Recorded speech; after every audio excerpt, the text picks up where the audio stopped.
오늘 읽었던 고린도전서 2장 16절부터 마지막 절까지 말씀을 통해서 성령으로 보이심이라고 하는 제목으로 하나님 말씀 전하겠습니다.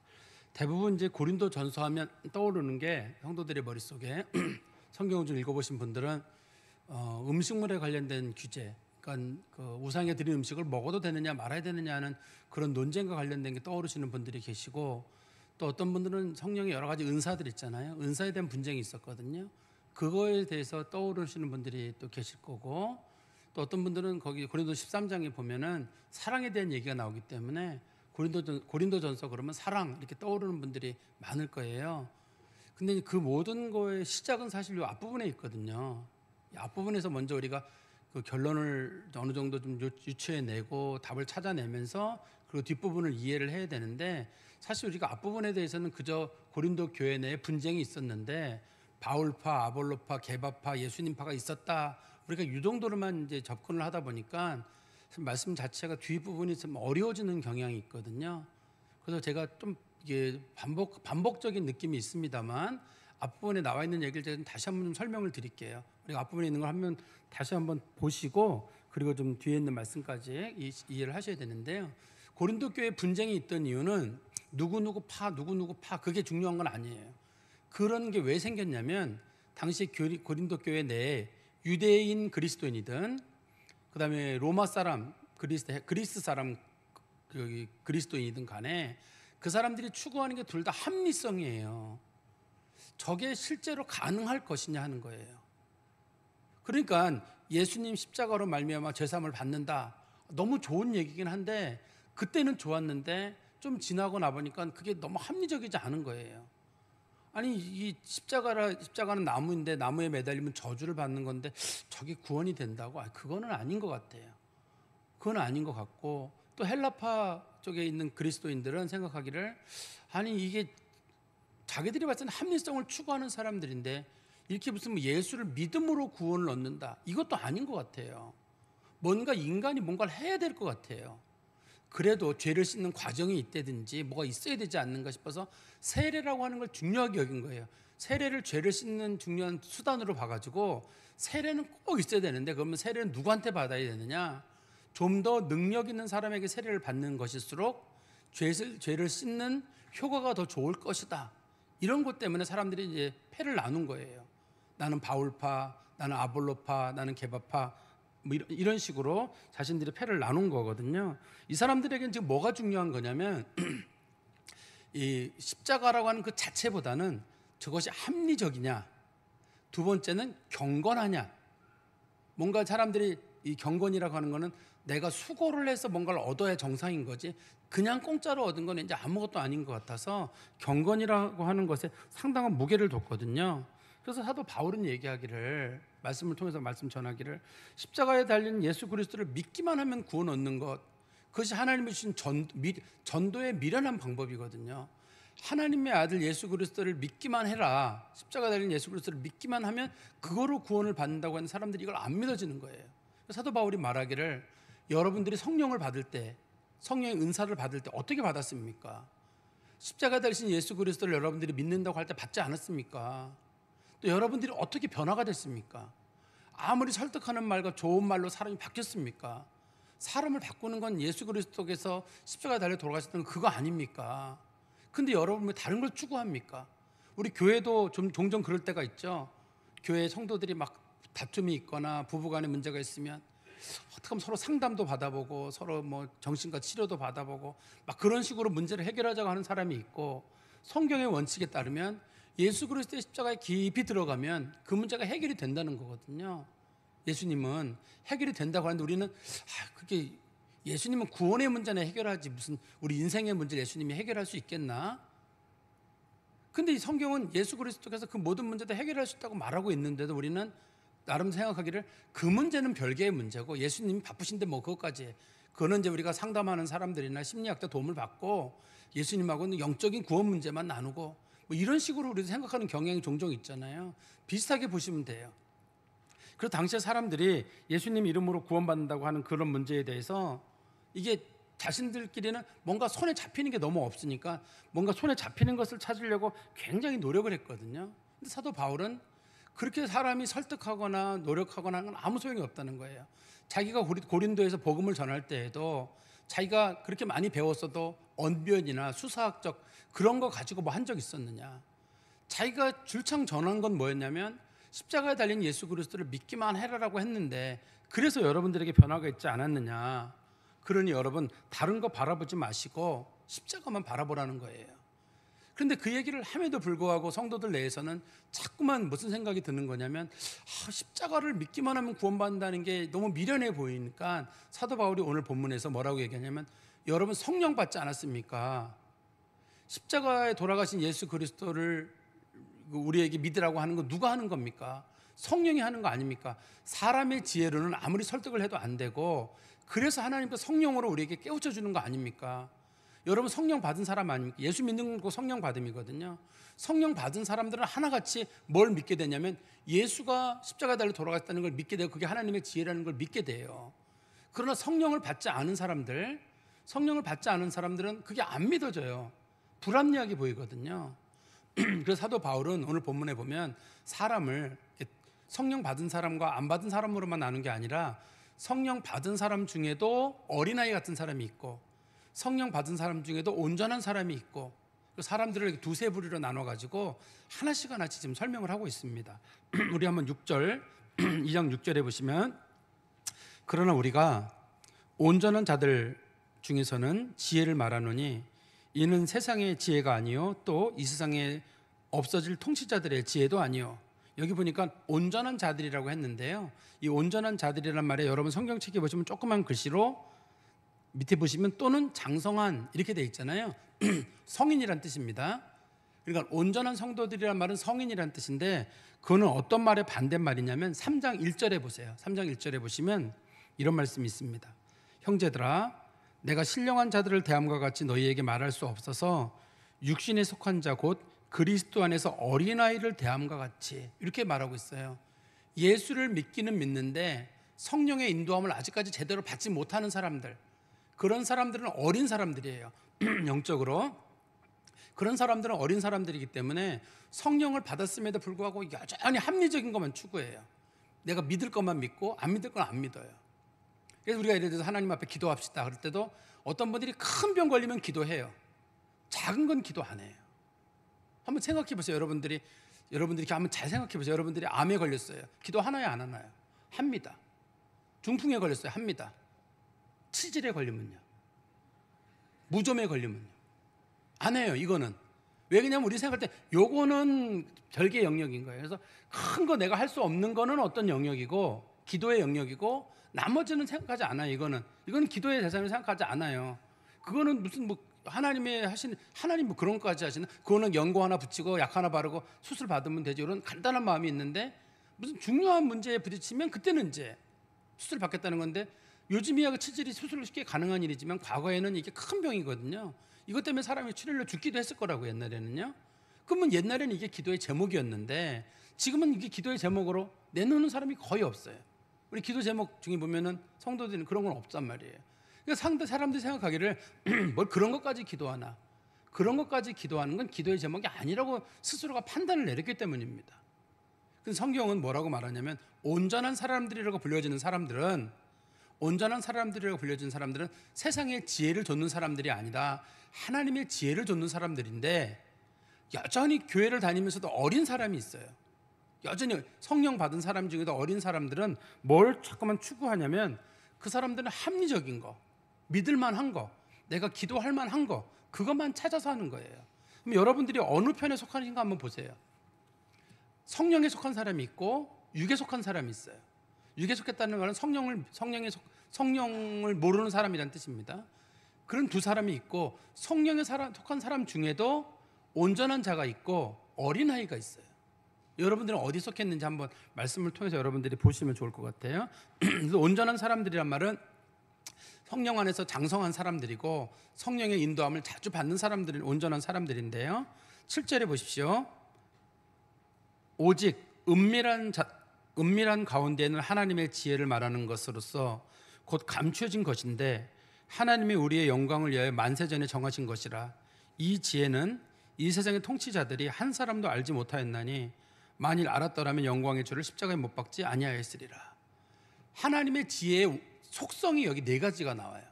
하나님의 지혜의 속성은 첫 번째가 뭐냐면 한번 보세요. 은밀한 거예요. 은밀한 거라는 건 뭐냐면 이거는 이방인들의 구원도 포함하는 문제긴 한데요. 이거는 예수님의 계시를 통해서만 알 수 있고 그다음에 성령께서 알려주시면 이해할 수 있는 거예요. 그래서 은밀한 거예요. 세상 사람들이 아무리 이해를 하려고 해도 알 수 없는 이유는 예수를 통해서만 알 수 있는 일이고 예수 성령을 통해서만 알 수 있는 일이기 때문에 세상 사람들은 도무지 알 수 없는 방법. 유대인들도 이걸 못 받아들였어요. 이방인이 구원받는다고 할 때 유대인들이 못 받아들입니다. 어떻게 이방인이 구원을 받아? 근데 예수를 알고 성령의 감동을 아는 사람들은 이걸 알아요. 그래서 바울도 그렇고 베드로도 그렇고 그들이 복음을 전하러 갔다가 이방인들에게 복음 전하는 일이 있었어요. 이방인들이 회심하는 일이 있었습니다. 그래서 그들이 예루살렘에 와가지고 보고를 했어요. 이방인들이 구원을 받는 일이 있더라. 그랬더니 사람들이 이방인이 어떻게 구원을 받냐는 거예요. 유대인들이 구원받고 유대인들이 성령 받는 일은 있어도 이방인은 구원받는 일이 없다라고 얘기하니까 바울도 베드로도 얘기하기를 하나님이 그들에게 성령을 주시더라. 하나님의 성령이 그들에게 임하시는데 우리가 어찌 부인하리요? 그럼 사람들이 말하기를 하나님의 성령이 임했다면 당연히 그 사람들도 구원받겠네요라고 하고 예루살렘 교회가 그걸 수용하게 됐거든요. 그러니까 이방인들의 구원 문제도 이런 문제들도 사람들은 이해할 수가 없어요. 그리스도께서 보여주셔야지 되고 말씀을 통해서 또 성령께서 깨닫게 해주셔야지만 알 수 있는 일이기 때문에 이 하나님의 지혜는 은밀한 거고 두 번째는 하나님의 지혜는 곧 7절 중간에 감추어졌던 것이다. 감추어졌다고 하는 것은 지금까지 이것이 알려지지 않았던 거예요. 지금까지 알려지지 않았던 겁니다. 하나님께서 사람들의 눈에 보이지 않도록 만들어 놓은 거예요. 이방인들이든 이방인의 통치자들이란 말은 지금 예수를 십자가에 못 박는 일을 하게 한 사람들이거든요. 그 사람들은 예수님이 하나님의 지혜가 되고 구원자가 된다는 사실을 받아들이지 못하기 때문에 그 사람들 눈에는 절대 안 보이는 겁니다. 이게 감춰졌다는 건 지금까지 그들이 보지 못하게 했다는 뜻이고요. 그 다음에 세 번째는 보시면 우리의 영광을 위하여 만세전에 미리 정하신 거. 이거 하나님께서 어느 날 사람 보고 택한 게 아니라 영원 전부터 하나님께 정하신 거예요. 유대인, 이방인 구원하시고 때가 되면 하나님 구원하시고 누구는 구원하시고 누구는 구원하지 않으시고 우리도 마찬가지잖아요. 우리나라가 복음 없는 나라였으나 150년 전쯤에 선교사들이 들어와서 복음을 전하게 되므로 우리가 복음을 받았거든요. 아주 우연한 일이 아니에요. 하나님께서 만세전에 정하셔서 선교사들을 보내주시고 말씀을 우리가 받는 것처럼 이거는 구원의 문제는 하나님께서 만세전에 계획하신 것이지 사람이 거기에 개입을 해서 믿게 되는 거 안 믿게 되는 건 아닙니다. 그러니까 이 믿게 하는 능력이 만세전에 하나님 계획하시고 아들을 보내주시고 성령으로 믿게 하시는 것이다. 그런 뜻이고 그 다음에 8절입니다. 8절 초반에 보시면 이 지혜는 이 세대의 통치자들은 한 사람도 알지 못한다. 이 시대의 통치자들은 아무도 알 수가 없어요. 성령 받지 않은 사람들은 절대 예수를 믿을 수가 없어요. 그러니까 우리가 오늘날 성령을 받았느냐 안 받았느냐는 어떻게 하냐면 예수를 믿느냐 안 믿느냐, 예수를 주라고 고백하느냐 안 고백하느냐로 성령을 알아요. 근데 우리가 이제 은사주의를 추구하시는 분들은 자꾸 이제 방언이라든지 어떤 예언이나 은사가 있어야 자꾸 성령 받았다고 생각하고 또 그런 걸 추구하시는 분도 계시고 또 그런 거를 성도들에게 북돋기 위해서 성령 받아라 그러는데 그거는 성경적인 원리는 아니에요. 성령의 충만함을 받으라는 말은 맞는 표현이거든요. 성령의 기름 부음을 받으시라든지 성령의 충만함을 받는다는 말은 맞는 말인데 성령 받아라란 말은 안 돼요. 이거는 성령 받는 것은 받으라는 얘기는 예수님께서 십자가를 지시고 부활하신 후에 제자들에게 숨을 내쉬면서 하신 첫 말씀이거든요. 성령을 받으라. 그때는 성령이 임하시기 전이었기 때문에 그때 한번 얘기하신 이후로는 오순절 성령 강림에 성령이 임하신 이후로는 다들 성령의 충만함을 받는 게 주요 성도들에게 주요 기도의 제목인 거거든요. 그러니까 여기 보니까 네 가지 다시 한번 말씀드리면 이 은밀한 거라고 말하고 있고 성령의 역사는 감추어진 거, 이방인들에게 감추어졌었고 만세전에 하나님 미리 정하신 하나님의 방법이고 세상의 통치자들은 알 수도 없는 그런 것들입니다. 그래서 성경의 9절에 보시면 기록된 바 하나님이 자기를 사랑하는 자들을 위하여 예비하신 모든 것은 눈으로 보지 못하고 귀로 듣지 못하고 사람의 마음으로 생각지도 못하였다함과 같으니라. 하나님이 사람을 구원하시는 이 하나님의 지혜의 방법, 이방인을 구원한다든지 하나님의 아들 예수 그리스도가 십자가에서 돌아가심으로 구원을 이룬다든지 상상도 해본 적이 없어요. 당시에 유대인들의 자랑은 뭐였냐면 내가 아브라함의 자손이라는 거, 내가 할례를 받았다는 거, 우리에게는 성전이 있다는 거, 우리 조상 중에 다윗이 있다는 거, 이게 그들의, 우리가 율법이 있다는 거, 율법을 가지고 있다는 거, 이게 그들에게는 구원의 중요한 요소라고 생각을 했어요. 그래서 그걸 추구한 거예요. 그 사람들이 뭐라 그러면 난 아브라함의 자손이라는 것 때문에 구원에 확신이 있었거든요. 아브라함의 자손이 구원받는 거 아닙니다. 예수 믿는 사람이 구원받는 거지 아브라함의 자손이 구원받는 거 아니에요. 성전을 가지고 있다고 해서 구원받는 거 아니거든요. 그 사람들은 성전 예배를 드리면 구원받는다고 했는데 성전에서 하나님의 영이 떠나시는 일이 있거든요. 그래서 예레미야가 사람들에게 자꾸만 회개하라 그래도 사람들이 하는 말이 성전이 있는데 우리가 아브라함의 자손인데 우리가 할례를 받았는데 우리가 어떻게 구원을 못 받는다고 얘기를 하느냐, 어떻게 바벨론이 우리를 무너뜨릴 수가 있느냐, 내가 아브라함의 자손인데. 그래서 예레미야랑 그 사람들이 다툰 게 그거예요. 예레미야는 당신들 아브라함의 자손이거나 여러분들이 할례를 받았거나 율법이 있거나 성전이 있다고 해서 구원받는 거 아닙니다. 사람들이 우리가 수백 년 동안 이걸 믿어왔는데 이게 잘못됐다는 게 말이 되냐는 거예요. 그래서 예레미야를 때리고 우물에 가두는 사건이 있는 거거든요. 어떻든 성경은 분명히 말하기를 뭐라고 말씀하시냐면 성령이 아니고서는 하나님의 구원 진리를 이해할 수가 없어요. 그리고 여러분들이 성령 받으면 어떻게 하냐면 좀 전에 말씀드린 대로 예수 그리스도를 주로 시인하는 거, 이거 성령이 아니고서는 안 돼요. 또 예수를 받은 사람들은 절대 예수를 저주할 자라고 하지 않거든요. 예수가 하나님의 지혜라고 우리가 분명히 고백을 하게 됩니다. 그리고 우리들의 구원의 문제에 대해서 이거 우리 고린도전서 1장 30절에 나오는 말씀인데 제가 자주 인용하는 말씀이거든요. 우리 한번 앞부분에 보시면 고린도전서 1장 30절 제가 성경 설교할 때마다 자주 인용하는 말씀이에요. 너희는 하나님으로부터 나서 그리스도 예수 안에 있고 예수는 하나님으로부터 나와서 우리에게 지혜와 의로움과 거룩함과 구원함이 되셨다. 우리에게 있어서 구원의 지혜가 예수예요. 예수가 하나님의 구원의 지혜고 예수 외에는 다른 구원도 없고 예수가 우리의 의로움이시고 예수가 우리의 거룩함이시고 예수가 우리의 구원이에요. 예수 믿음이 곧 구원이고 예수 믿음이 곧 거룩함이고 예수 믿음이 곧 천국 가는 거예요. 예수 믿는 처음부터 끝까지 다 예수 믿음이에요. 믿음으로 믿음에 이르게 하나니 오직 의인은 믿음으로 말미암아 살리라는 말은 처음도 믿음, 끝도 믿음이라는 뜻입니다. 그러니까 성경에서 중요한 내용은 오로지 하나님의 지혜는 예수밖에 없고 다른 것은 지혜가 없다라고 말하고 있습니다. 10절입니다. 10절에 보시면 오직 하나님이 성령으로 이것을 우리에게 보이셨다. 세상의 지혜로는 도무지 볼 수 없는 그 방법을 하나님이 성령으로 보이셨나니 성령은 모든 것, 곧 하나님의 깊은 것까지도 통달하시느니라. 이게 원리가 있어요. 어떤 원리냐면 유사한 것은 유사한 것으로 이해한다고 하는 중요한 원리예요. 이게 그러니까 하나님의 성령은 우리 속에 영이 있듯이 우리 사람의 속은 우리 영이 알 수 있고 내 마음이 알 수 있고 그 다음에 하나님의 그 속성은 하나님의 영이 알 수 있다. 하나님이 하시는 일은 누가 하느냐? 성령이 알아요. 사람이 하는 일은 사람의 영이 알아요. 사람 속에 있는 영이 하는 것처럼 이 두 가지를 비교한 거예요. 비교해가지고 이렇게 말하는 겁니다. 우리 인간의 속마음은 누가 아느냐? 내 영이 알지 않느냐? 하나님의 속마음은 누가 아느냐? 성령님이 알지 않느냐? 그러면 그 성령님이 우리에게 어떻게 하셨느냐? 우리 속에 들어오지 않았느냐? 성령 받은 사람은 하나님 마음을 알지 않느냐? 하나님 마음을 아는 사람들은 하나님의 지혜, 즉 예수 믿음으로 구원 얻는다는 지혜가 받아들여지지 않느냐? 지금 그거를 설명하고 있는 거거든요. 다시 한번 보십시오. 우리 10절부터 오직 하나님의 성령으로 이것을 우리에게 보이셨으니 성령은 모든 것 곧 하나님의 깊은 것까지도 통달하시느니라. 사람의 일을 사람 속에 있는 영 외에 누가 알리요?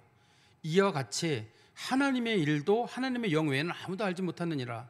우리가 세상의 영을 받지 아니하고 오직 하나님으로부터 오는 영을 받았으니 이는 우리로 하여금 하나님께서 우리에게 은혜를 주신 것을 알게 하려 하십니다. 이 은혜는 십자가예요. 십자가를 믿는 믿음으로 구원받는 걸 알게 하셨다. 우리가 이것을 말하거니와 사람의 지혜가 가르친 말로 아니하고 오직 성령께서 가르친 것으로 하니 영적인 일은 영적인 것으로 분별하느니라. 지금 고린도 교회 성도들이 지금 의심하잖아요. 왜 합리적이 아니냐? 이게 어떻게 믿어질 수 있느냐 할 때 사도 바울은 한마디로 얘기하기를 영적이 아니어서 그렇다는 거예요. 하나님의 역사는 영적인 사람들만 보여요. 이게 그럼 영적이란 뭐냐 도대체? 성령 받은 사람들, 예수 믿는 사람 중에 성령 안 받은 사람은 없습니다. 다 성령 받았는데 성령의 인도함을 받으라는 거예요. 성령께서 주시는 깨달음을. 앞에서 사도 바울이 말하기를 너희들이 변화될 때 성령 받았 너희들이 성령의 은사가 나타났을 때 다 어떻게 됐느냐? 하나님의 아들 예수 그리스도를 내가 믿기만 합니다 했더니만 성령이 임하시고 너희들에게 갖가지 은사가 나타나지 않았느냐? 그 은사 때문에 너희들이 구원에 확신이 있지 않았느냐? 그런 성도들이 왜 갑자기 뜬금없이 합리적인 문제를 따지고 인간적인 세련됨을 따지고 사도 바울은 믿지 못하겠어. 사람이 글은 잘 쓰는지 모르겠는데 설교를 잘 못해서 난 저 사람 말귀를 들으면 이해가 안 돼. 이런 식의 얘기를 왜 하냐는 거예요. 그게 하나님의 말씀을 깨닫는 것은 누구의 설교의 언변이나 그런 게 중요한 게 아니라 하나님의 아들 예수 그리스도가 나를 위해 돌아가셨다는 거 그 얘기만 하면 사도 바울은 이렇게 얘기했거든요. 십자가에 달려 돌아가신 하나님의 아들 예수 그리스도 외에는 나는 알지 않기로 결심하였다. 사도 바울은 하나님의 아들 예수만 전하면 사람들에게 구원의 역사가 일어난다고 믿었거든요. 그런데 이 역사가 우리에게 어떻게 믿어지냐면 처음에도 말씀드린 대로 성령 받은 사람들은 성령을 받았기 때문에 그게 믿어져요.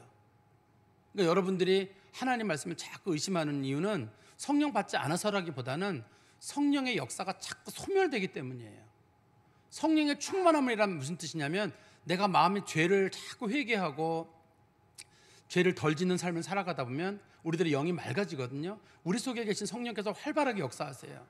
그런데 죄를 저지르게 되면 성령의 역사가 흐려지게 돼요. 흐려지게 돼가지고 성경에서는 그걸 흐려진다는 걸 소멸된다고 합니다. 그 역사가 자꾸 줄어들어가지고 온통 인간적인 것밖에 안 보이고 성령으로 보면 부드럽게 보일 것이 인간적인 거로 보면 미움으로 보일 수가 있고 다들 그런 일이 생기는 거예요. 그 성경은 뭐라고 말하냐면 하나님의 진리를 깨달을 수 있는 방법은 딱 한 가지예요. 오직 성령으로예요. 성령의 인도함을 받으면 너희들은 깨달을 수 있다. 이거는 근데 누가 가지고 있는 거냐면 믿는 자들만 가질 수 있는 일이고 세상 사람들은 가질 수 없는 겁니다. 우리가 14절부터 16절까지 말씀 제가 설명을 드릴 텐데 이 말씀이 굉장히 조심스러운 말씀이에요. 이 말씀을 소위 영적인 엘리트라고 주장하는 사람들, 자기가 영적이라고 하는 사람들이 전부 이 말씀을 가지고 사람들을 쥐락펴락하고 영적으로 쓰러뜨리는 일을 합니다. 이 말씀을 가지고. 그렇기 때문에 이 말씀의 뜻을 좀 잘 아셔야 돼요. 이 말씀을 한글적인 의미만 봐가지고 이 말씀을 특히 기도원에 가거나 그런 분들이 이 말씀을 너무 많이 인용을 해요. 자기는 특별한 사람이다. 그래서 나는 영적인 분별력이 있고 누가 누굴 비판하면 나는 영적인 사람이라면 절대 비판 못하게 하는 거예요. 한번 보세요. 성경 말씀 보시면 제가 왜 그 말씀을 드리는지 14절입니다. 육에 속한 사람은 성령의 일들을 받지 아니하나니 이는 그것들이 그에게는 어리석어 보이며 또 그는 그것을 알 수도 없나니 그러한 일은 영적으로 분별되기 때문이라. 육에 속한 사람을 여러분들 성경책을 찾아보시면 이게 영어 성경책 같은 거나 찾아보시면 그냥 내추럴한 사람이란 뜻이에요. 보통 사람이란 뜻입니다. 육에 속한 사람이란 말이 특별히 뭐 세속적이고 그런 뜻이 아닙니다. 여기서 그냥 평범한 사람이란 뜻이에요. 단 성령 없는 사람. 성경에서 자연인 평범한 사람이란 성령 없는 사람이란 뜻이에요. 일반적인 사람들입니다. 상식적인 사람들이에요. 이걸 육에 속한 사람이라고 합니다. 다시 한번 설명드리면 육에 속한 사람들이란 말은 뭐 세상 거 꿈꾸고 욕심 많고 뭐 그런 게 아니라 성령 없는 사람들, 그냥 평범한 사람들, 인간적인 상식을 추구하는 사람들, 그런 사람들이에요. 그런 사람들은 성령의 일들을 분별하지 못해요. 하나님께서 예수를 통해 구원하신다는 게 안 믿어져요. 알 수도 없어요. 왜냐하면 성령께서 그들에게 역사하지 않기 때문에. 그래서 맨 끝에 말하기를 영적인 것은 영적인 것으로 분별하거든요. 근데 그들이 영을 받지 않았으니 어떻게 분별을 해요? 그 일반인들에게는 이게 딱 막힌 겁니다. 아무리도 안 믿어지는데 지금 고린도 교회 교인들은 성령을 받은 사람들이에요. 그런데도 불구하고 성령 안 받은 사람들에게 영향을 받아가지고 교회 식구들이 갑자기 합리성을 추구하고 손에 잡힐 만한 뭐를 추구하고 세례가 중요해. 세례 안 받으면 안 돼. 세례를 누구한테 받았어? 자꾸만 그런 거 추구하는 일이 생겼는데 사도 바울은 영적인 사람들이 왜 그런 짓을 하냐는 거예요. 영적이 아닌 사람들, 육에 속한 사람들의 영향을 받아가지고 제일 문제가 되는 게 이 15절입니다. 이 15절이 제일 문제가 되는 구절인데요. 신령한 자란 말은 성령 받은 사람이란 뜻이에요. 신령한 자는 모든 것을 판단하나 자기는 아무에게도 판단을 받지 아니하느니라. 이 구절이 이제 큰 문제가 되는 겁니다. 신령한 사람, 영적인 사람, 나는 신령한 사람이에요. 그래서 제가 우리 여기 정종문 집사님이 이렇게 딱 앉아 있을 때 집사님한테 정집사 똑바로 해. 정집사 왜 똑바로 안 하고 그래? 여기서 교회에서는 똑바로 하고 집에 가서는 똑바로 안 하고 말이야. 이렇게 제가 얘기를 했다 그래봐요. 아니 그 목사님 왜 그러세요? 목사님 뭘 안다고? 여기 성경에 나오잖아요. 신령한 사람들은 모든 걸 판단하다 그래서 내 눈에 너 보여. 교회에서는 똑바로 앉아있는데 집에 가서 누워있지. 그 집에서는 똑바로 하지. 교회에서는 그렇지만 당신 부인 그 서미연 집사 고생 많이 하잖아 말이야. 그런데 이 집사님이 저한테 아니 목사님 그 너무 심한 거 아닙니까? 저도 집에서 조금 합니다. 나름대로 바빠서 그렇지. 그럼 뒤에서 뭐라고 뒷구절을 보세요. 자기는 아무에게도 판단받지 아니하느니라. 너 나 판단하면 안 돼. 나는 영적인 사람이기 때문에 네가 나 판단하는 건 나 하나님 앞에 도전하는 거야. 이거 이런 규절 아닙니다. 이거 이런 규절이 아닙니다. 이 뜻 자체가 그런 규절이 아닌데 이게 한글 문해력이 떨어지거나 한글 규절만 쭉 보시는 분들이 이거 보고 나서 이거 나오잖아 성경에. 그럼 내가 잘못됐다는 거냐? 이게 기도원 원장님들이 좋아하는 규절이에요. 특히 기도 많이 하신다는 분들이 영적으로 가가지고 정집사 똑바로 해. 강렬히 정신 차려. 뭐 이런 식으로 그냥 사람들 영적인 그루밍, 가스라이팅을 한다든지 내가 마치 영적인 엘리트 같고 영적인 능력이 있어가지고 막 누구 똑바로 내가 기도했는데 말이야 꿈꿨는데 말이야 너는 말이야 이런 식으로 사람들을 그냥 못 살게 구는데 사용되는 규절이란 말이에요. 그런데 이게 그런 뜻이 전혀 아니에요. 다시 제가 읽어드릴게요. 보세요. 신령한 자는 모든 것을 판단하나. 이 판단한다는 말의 뜻은 분별한다는 뜻이에요. 이 신령한 사람들은 성령을 받은 사람들이기 때문에 하나님의 역사가 구원의 역사가 어떻게 이루어지는지 그리스도 십자가를 통해서 구원 역사가 이루어진다는 걸 잘 분별할 수가 있어요. 신령한 사람들은. 신령하지 않은 사람들은 이게 안 믿어지기 때문에 분별을 못해요. 근데 신령한 사람들은 오로지 예수 믿음으로 십자가로 구원 얻는다는 게 분별이 되고 받아들여지거든요. 그렇지만 자기는 아무에게도 판단받지 않는다는 말은 이 육에 속한 사람들은 영적인 진리를 전혀 알 수가 없어요. 그래서 육에 속한 사람들이 영에 속한 사람들하고 얘기를 나누는 게 어려워요. 육에 속한 사람들은 영에 속한 사람들이 하나님의 진리가 이거야. 예수가 진리야. 예수를 믿어 구원받아. 이런 얘기들을 그 사람들은 아무리 얘기를 해도 알아듣지를 못해요. 그래서 그 사람들한테 그 사람들이 얘기하기를 아니 예수 믿는 사람들 그 예수 믿는 문제가 그게 합리적이냐.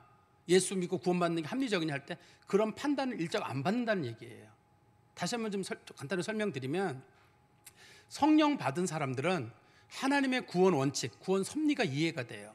하나님이 예수 보내시고 십자가에 달려 돌아가시게 하시고 예수 믿는 성도들에게 성령을 주시고 성령 받음으로 구원의 진리를 깨달아가는 과정, 이게 이제 구원 진리인데 이게 분별이 돼요. 성령 받은 사람은.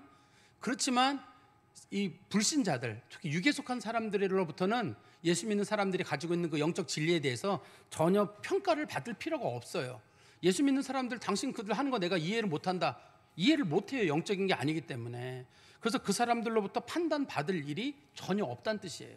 그러니 이 예수 믿는 사람들은 영적 진리를 분별하지만 예수 믿지 않는 사람들은 구원받는 영적 구원 진리를 전혀 깨닫지 못한다. 그런 규절입니다. 이게. 이 규절이 그런 뜻인데 이게 언제부턴가 저도 많이 들었어요. 옛날부터.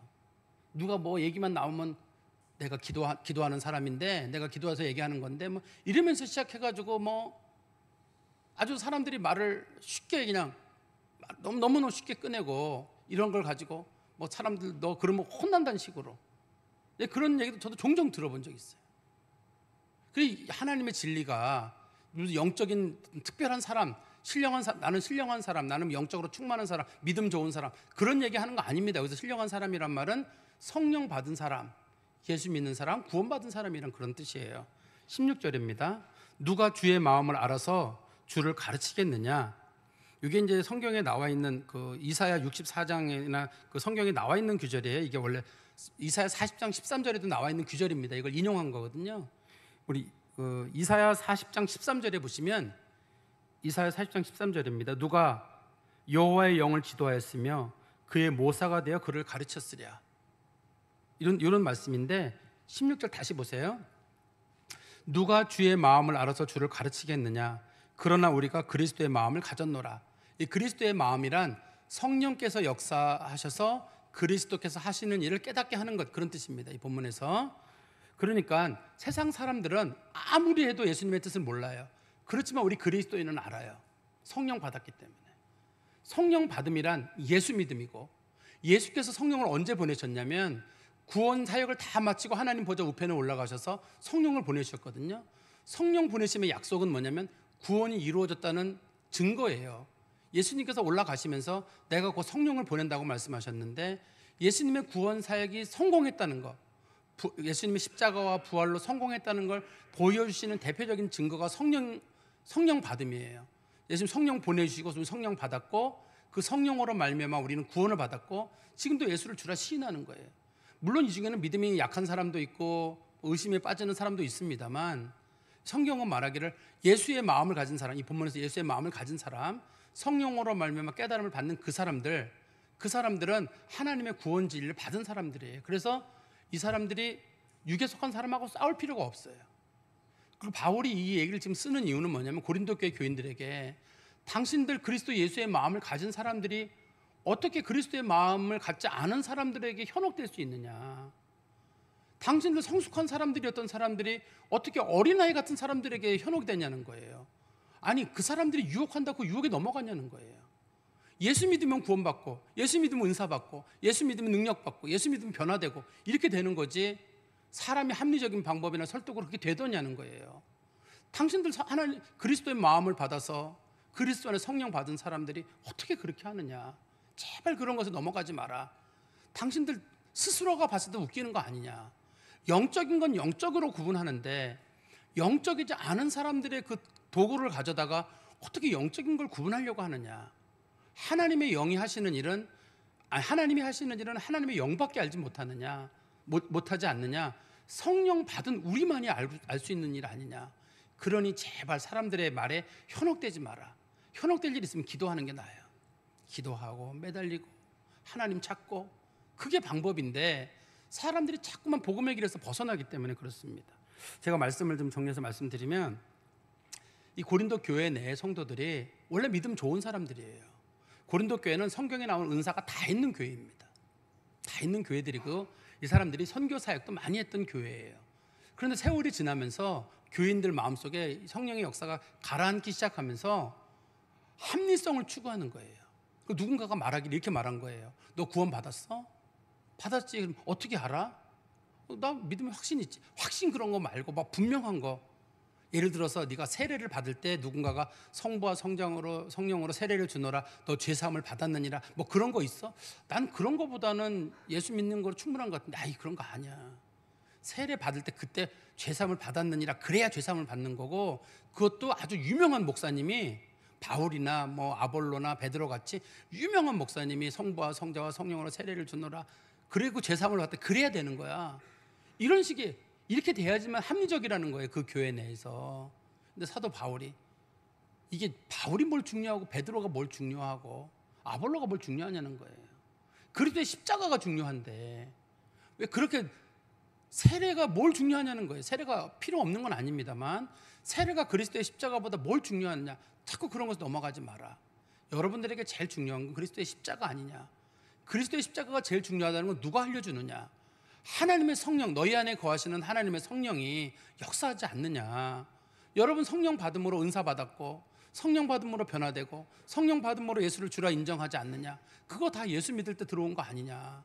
여러분들 제발 육에 속한 사람들, 성령 없는 사람들, 그런 사람들의 말에 현혹되지 마시고, 이미 여러분 성숙한 사람들이었던 사람들인데 왜 자꾸 어린아이들처럼 영적으로 뒤로 후진하십니까? 그러지 마시고 더 성령으로 나가라. 혹시 우리 성도님들도 의심이 생길 때 막 사람들이 옆에서 막 뭐라 그러거든요. 그럼 막 의심이 생겨요. 특히 신학책 같은 걸 읽거나 세상 책을 읽을 때 의심이 생긴 일이 있는데, 그럴 때도 다시 말씀을 보는 거예요. 그리고 하나님께 지혜를 달라고 하는 거예요. 그게 손에 안 잡히고 추상적으로 보이죠. 근데 그게 하나님의 방법이에요. 하나님의 지혜거든요. 그래서 하나님은 사람을 구원하시는 방법이 전도에 미련한 방법이에요. 예수가 십자가에 달려 돌아갔다는 걸 선포하고 그거를 알리는 방법, 그거로밖에 구원의 길이 없고, 우리도 마찬가지로 어떤 분이 막 마음에 근심할 때에도 쓸데없는 그런 조언보다는 예수 믿어라, 하나님께 기도해라. 그게 제일 기분 나쁜 말이기도 하고 제일 좋은 충고이기도 해요. 우리는 뭔가 살가운 얘기들 했으면 좋겠는데 제일 좋은 얘기는 예수 잘 믿어라, 의심하지 말고 기도해. 그게 참, 그런 말 들으면 기분 안 좋거든요. 어떤 때는 내가 고민하고 있을 때 그래 나도 네 고민하라. 뭐 이렇게 하면 이렇게도 풀어보고 저렇게도 풀어보고 그렇게 알려주면 되게 좋거든요. 그렇지만 정답은 기도해. 하나님 답 주실 거야. 꼭 그렇게 쓸데없는 소리 말고 좀 구체적으로 뭐 오른쪽으로 가요, 왼쪽으로 가요. 그러지 말고 하나님께 기도해. 하나님 알려주실 거야. 그게 답이에요. 오늘 본문의 제목이 성령으로 보이심이잖아요. 구원의 역사를 보여주시는 분도 하나님이시고 인생의 길을 열어주시는 분도 하나님이시고 성령님이에요. 하나님과 성령님의 역사를 추구하는 성도 되시기를 간절히 소망합니다. 기도하겠습니다. 하나님 아버지, 주님 은혜 감사합니다. 우리는 아무것도 볼 수 없는 자들이었사오나 하나님의 영이신 성령께서 우리 안에 거하심으로 하나님의 뜻을 분별하게 하시고 하나님의 거룩한 구원 사역 예수를 믿게 하신 것 참으로 감사합니다. 우리가 예수 믿고 성령 받았고 또 성령 받아서 예수 믿었기에 우리는 하나님의 자녀가 되었고 다른 방법으로는 구원의 길이 없다는 것을 알고 있습니다. 또 저희들이 살아가는 길에도 사람의 조언보다 하나님의 성령의 역사가 성령의 감화 감동이 제일 중요하다고 믿습니다. 우리 성도들 이 시대의 지혜로운 사람들처럼 사람 방법 좋지 않게 하시고 늘 성령을 추구하는 자들이 되게 하시고 좀 더 시간 있을 때 더 기도하고 더 매달리고 사람하고 얘기하는 것보다 하나님의 성령을 더 추구하는 충만함을 사모하는 성도들 되게 하여 주시옵소서. 예수 그리스도의 이름으로 기도하옵나이다. 아멘.